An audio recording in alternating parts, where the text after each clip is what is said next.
সাজ্জাদের চাওয়া খুব বেশি নয়। সে শুধু চায় স্কুলে যেতে, বন্ধুদের সাথে খেলতে, বেড়াতে যেতে, অন্য সবার মতো স্বাভাবিক জীবন কাটাতে। কিন্তু 2 বছর হতে না হতেই তার ধরা পড়েছিল থ্যালাসেমিয়া। তারপর থেকেই প্রতি মাসে হাসপাতালে দৌড়ানো আর রক্ত নেয়া। অসুস্থতা বাড়লে মাসে 2 বারও হাসপাতালে ভর্তি হতে হয় তাকে। জন্ম থেকেই থ্যালাসেমিয়া বয়ে বেড়ানো ছেলেটির বয়স আজ 16।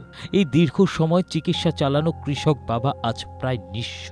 এখন সাজ্জাদকে সুস্থ করে তুলতে প্রয়োজন বোন ম্যারো ট্রান্সপ্ল্যান্ট, যার সম্ভাব্য খরচ 65 থেকে 70 লাখ টাকা। কিন্তু সেই অর্থ জোগাড়ের সামর্থ্য নেই তার পরিবারের। গোলসেন্স গ্রুপ আপনাকে দিচ্ছে 5 স্টার হোটেল ওনারশিপের সুযোগ। বিস্তারিত জানতে স্ক্রিনে দেওয়া হোয়াটসঅ্যাপ নাম্বারে এখনই কল করুন। ছোটবেলায় থেকে আমার বুদ্ধি হয়ে দেখছি আমি অসুস্থ, আমি অন্য ছেলেপেলের সাথে খেলতে পারি না, আমার খুব কষ্ট হয়। যখন আমার অসুখ বেড়ে যায় তখন পেটে খুব ব্যথা করে, আমি হাঁটতে পারিনি, খেলতে পারিনি। আমার ইচ্ছা আমি স্কুলে যাব, আমি খেলাধুলা করব, বন্ধুদের সাথে বেড়াতে যাব, কিন্তু এসব আমার হয় না। আমি অসুস্থর কারণে যেতে পারি না।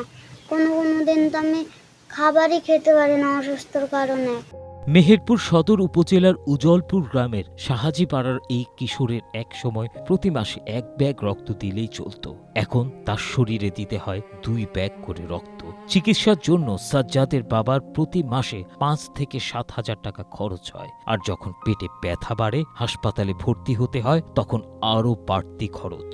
প্রতিবেশীরা জানান, জন্মের পর থেকেই অসুস্থ সাজ্জাদকে নিয়মিত হাসপাতালে ভর্তি করতে হয়। কখনো কখনো মাসে 2 বারও তাকে হাসপাতালে নিতে হয়। ওর জন্ম 2011 সালে, বয়স প্রায় 15 বছর। প্রতি মাসে এর আগে 1 ব্যাগ করে রক্ত দেওয়া লাগতো, এখন দেওয়া লাগে প্রতি মাসে 2 ব্যাগ। পেটে যখন বেদনা শুরু হয় তখন মাঝে মধ্যে হাসপাতালে ভর্তি করা লাগে, তখন তো একটা বাড়তি খরচ আসে আর কি, পারিবারিকভাবে একটা খরচেরও চাপ বেড়ে যায়। সাজ্জাদের বাবা রবিউল ইসলাম পৈতৃক সূত্রে যেটুকু জমি পেয়েছেন তার বড় অংশ বিক্রি করে এতদিন ছেলের চিকিৎসা চালিয়েছেন।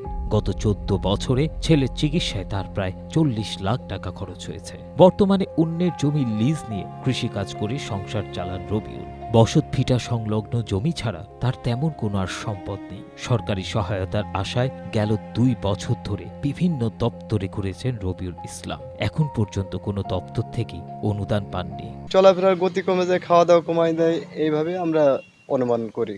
করার পরে তখন ওই ডাক্তারের কাছে নিয়ে যায়, যাওয়ার পরে ওরা বলে যে আপনারা এটা ব্লাড দেন, ব্লাড দিলে হয়তো কিছু সময় ভালো থাকবে।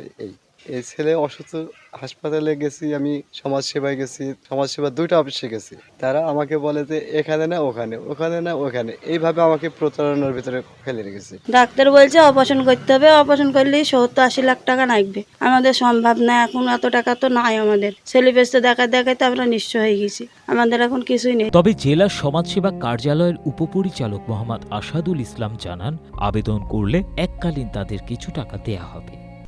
সমাজসেবা অধিদপ্তরের মাধ্যমে এই থ্যালাসেমিয়া আক্রান্ত রোগীর এককালীন চিকিৎসা সহায়তা আমরা গত বছর পর্যন্ত 50,000 টাকার এককালীন চিকিৎসা সহায়তা দিয়েছি।